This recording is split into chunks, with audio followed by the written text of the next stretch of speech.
This is Surfing Through Cinema. I'm your host, Hawaii Harry. Today I'll be discussing the next film for Genre Week and the first film for Musicals Week. This is a movie based off of the Broadway classic about French revolutionists in the early 19th century. This week is all about Les Miserables.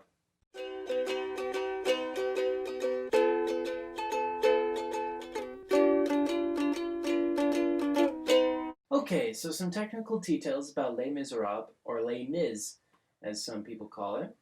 So it was nominated at the 2013 Academy Awards for Best Picture, and the Academy really liked it for its use of music and its use of characters. And it's definitely true with the music. Another technical aspect, the music was recorded on the sets rather than pre-recorded as they typically do with musicals. So you could definitely feel the actual emotions of the actors as they're singing versus it just being, just them miming their lines. So it's one of the first movies in a long time to utilize this technique. It was released December 25th, 2012, which is the 150th anniversary of the release of the original novel. So it was a big milestone for both the book and the movie to be released about the same day. Alright, so let's get into the plot. So a man is released from prison after 19 years of service, and he's asked to be put on parole. He breaks his parole, and he tries stealing from a bishop that has taken him in, and he's arrested and brought back to the bishop. And the bishop, rather than condemning him and saying he stole from him, he said, no, I did give him the silver he stole, and he forgot about these other pieces of silver that I gave to him. And after the police leave, the bishop commissions the main character, Jean Valjean, to use this silver to become a wealthy and honest man and to serve other people. Valjean decides to be a totally different person. It cuts to 8 years later, where he's now a mayor of a town, and he's known for being generous and kind to everybody. A dying factory worker woman asks him if he could find her daughter and start taking care of her, since the worker, her name is Fantine, she was about to die and didn't want her daughter to die as well. Valjean, he decides to accomplish this task, and he goes and he adopts a little girl named Cosette. And from that point forward, his life completely changes forever once again. He goes from being a wealthy man to now being a father and having to take care of somebody else. And so a few years after that, his daughter's now grown up into a young woman, and she starts to fall in love with a rich boy named Marius, who's also part of the French Revolution that was going on during this time. There's a huge standoff between the French revolutionists and the guards from the King's Guards, and of course the revolution is a failure, and each of them loses their lives. And Valjean finds Marius's body and drags him through the sewers to help him escape from death. Marius is brought back to health, and he and Cosette are married. And Valjean, being ashamed of who his past life was, decides he needs to leave. And he tells Marius his whole story of how he went from being a prisoner to then becoming a businessman and now to being a father. And he just can't bear telling that truth to Cosette. So after the wedding, they decide they need to go and find Valjean, and they find him. He's back at the church he was in earlier, and he's saying his last words. He's on his deathbed, basically. And he writes out his last confession and gives it to Cosette. And then the spirit of Fantine comes and helps him transition from this life into the next one. And that's where the film ends. So that's the plot of Les Miserables, and it's a pretty interesting film. I mean, it's very tragic. Every character is miserable in some way or another. That hence the title of it, meaning the miserable people. And yeah, it's very much not necessarily a hero's journey, but definitely the story of how a man goes from being basically evil, how a man completely changes from what he used to be, and I really like that. It's a really good storyline. I could definitely see why it's been adapted to many movies, many musicals, and so this is the film version of the musical. And um, I think it was very brave of them to decide to have the actors sing on while being filmed rather than pre-recording. And you could definitely tell the difference between this and, let's say, like Into the Woods or basically any other musical before this film. So yeah, that's the plot. We're going to go on a break real quick, but first, here's a message from our sponsor. This podcast is brought to you by Anchor. If you haven't heard about Anchor, it's the easiest way to make a podcast. Here's how. It's totally free. There are tools that allow you to record and edit your podcast from your computer and even your cell phone. But that's not all. Anchor distributes your podcast for you so it can be heard on Spotify, Apple Podcasts, and many, many more. You could even make money from your podcast with no minimum listenership. Anchor is everything you need to make a complete podcast all in one small place. So go on and download the Anchor app or go to anchor.fm to get started today. Okay, so we're back from our break. So now we'll get into some critical reviews of the movie.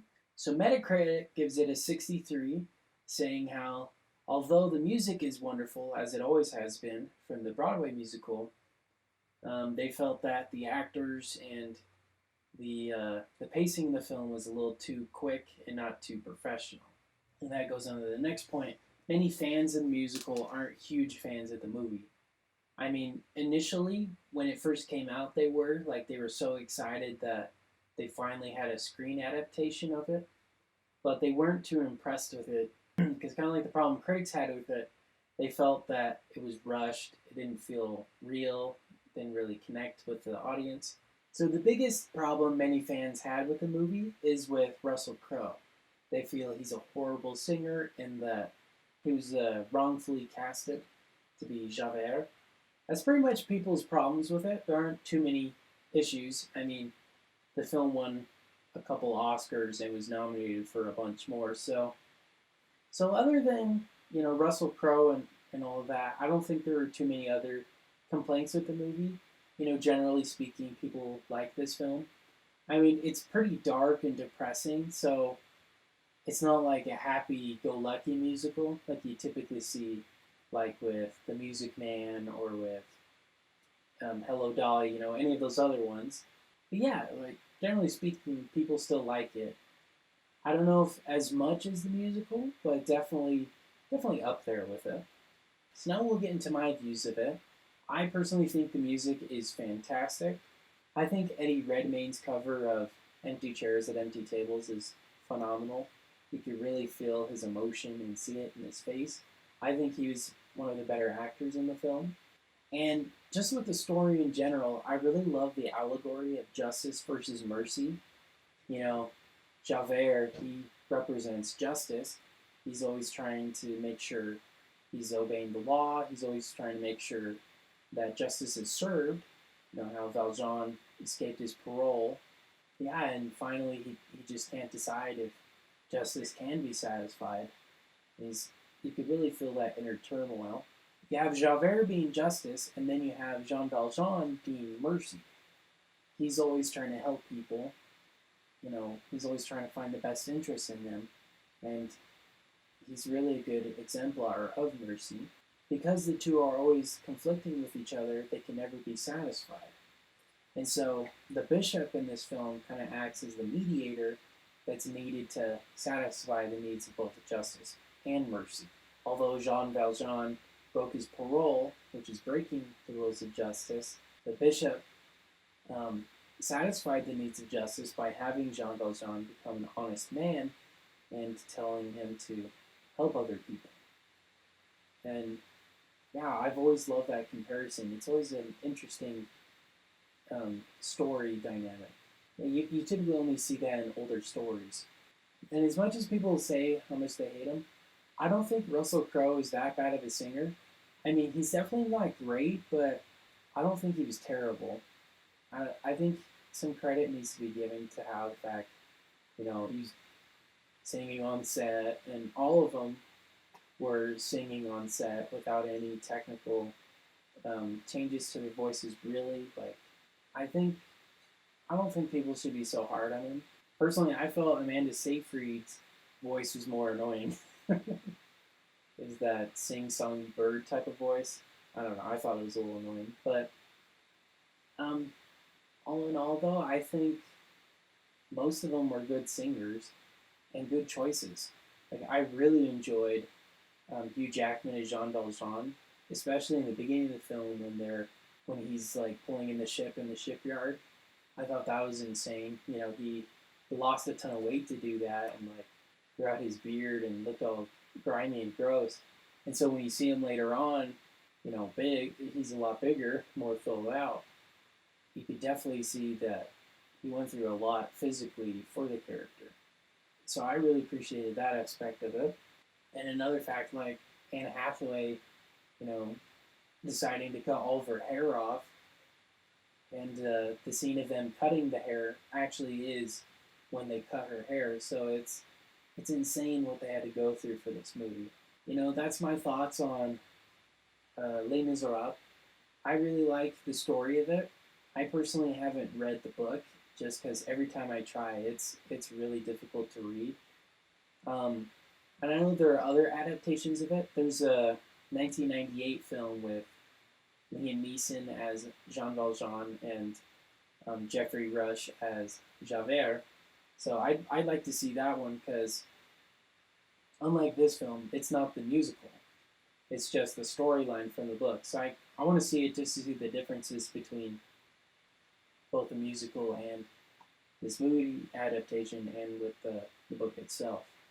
Being that it's a musical, I don't think it's for everybody.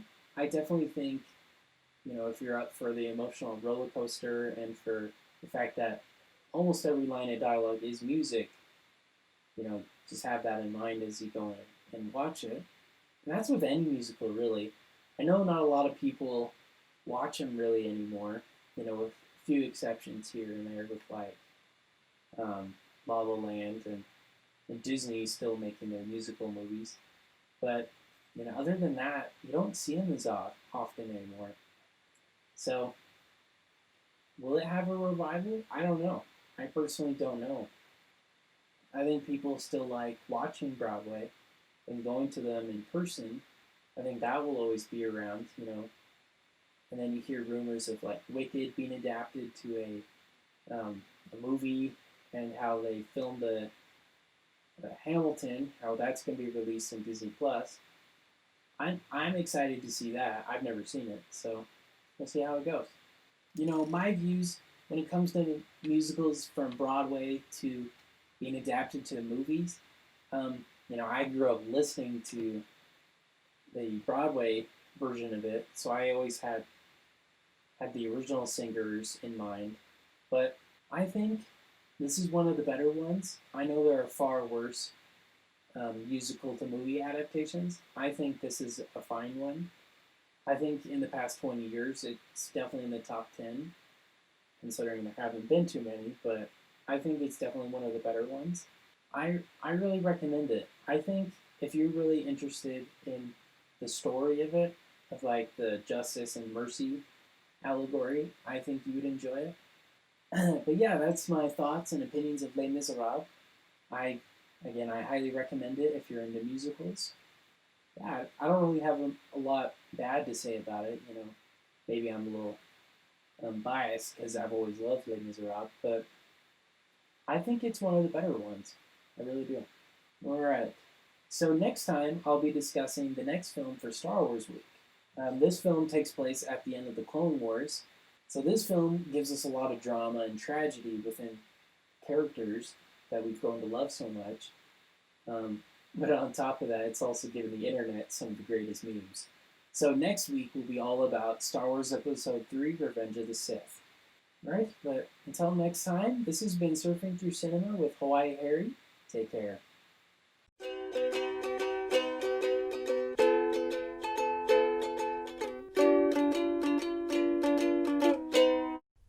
Thank you for listening to Surfing Through Cinema. Make sure to check us out on Facebook at Surfing Through Cinema with Hawaii Harry and on Instagram with Surfing Through Cinema.